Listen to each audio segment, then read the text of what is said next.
Hello, and welcome back to Reparenting Your Inner Child, a 31-day journey with Sarah May. For today's exercise, you're going to need your stuffy. Remember, I said in the beginning, you're going to need a stuffy. If you don't have a stuffy, grab a pillow. Okay, grab a pillow. You could totally use a pillow just the way that you could use a stuffy. I like to have a stuffy, but a pillow works just as well. Let's actually use the pillow for today's demonstration just because everyone's got a pillow, right? Okay, so for today's exercise, we are hugging our inner child. And it sounds simple, and it is simple, but this is a really powerful way to connect with our inner child and to start to self-soothe ourselves. Learning how to self-soothe is a very vital skill when you are reparenting yourself. Often we're not allowed to feel our feelings, or we're taught to shove them down as a child. And part of allowing ourselves to start having those emotions is having to soothe ourselves when they do come up. And when our inner child comes up and wants to be seen, often soothing them is exactly what they need. And a really great way to do that is through a visualization where you're hugging your inner child.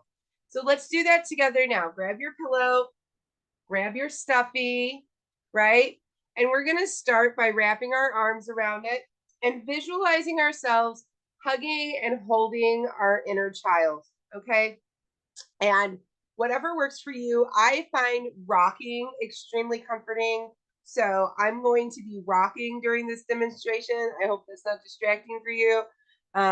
But absolutely, whatever's comfortable, hugging, squeezing, maybe laying down, maybe a body pillow, whatever works for you. Your stuffy, you can hold your stuffy like a baby if you're called to, whatever you're called to do. Grab your stuffy, grab your pillow and hug it and start to soothe yourself, right? And like I said, I put like a hand kind of on the belly and a hand on the top, and I rock back and forth, kind of like if I was putting a baby to sleep, right? And this is what I find comforting, right?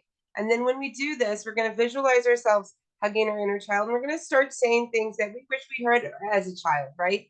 Things that we needed to hear as a child. And if we know why our inner child's upset, we can customize those things to that specific upset.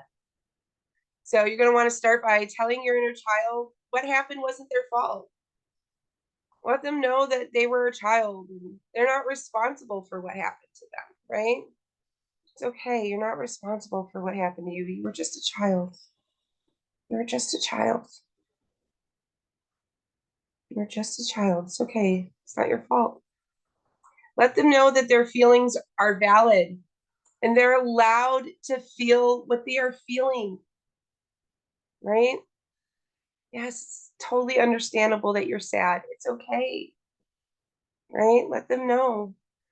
Visualize you and your inner child in a safe place and let them know that they can rest now. Let them know that you've got this now and you're going to take care of them. It's okay to rest. I'm going to take care of you. I'm going to take care of everything. Everything gets so much better. And I got this, and I got you. I love you so much. How does that feel? I know just doing this, I feel amazing, right? You can spend as long as you need to doing this exercise. Anything that you feel called to say to your inner child is absolutely perfect. After you do this exercise, for today's journaling exercise, journal about how did it feel? How did it feel to hug and connect to your inner child? What did you notice your inner child wanting to hear? You could take it further by starting to think about how you were soothed and how you self-soothed as a child. Also, how do you self-soothe as an adult? And are you happy with how that is? Thank you guys so much for doing this work. That is all for today. And until next time, namaste. Love yous. Love you.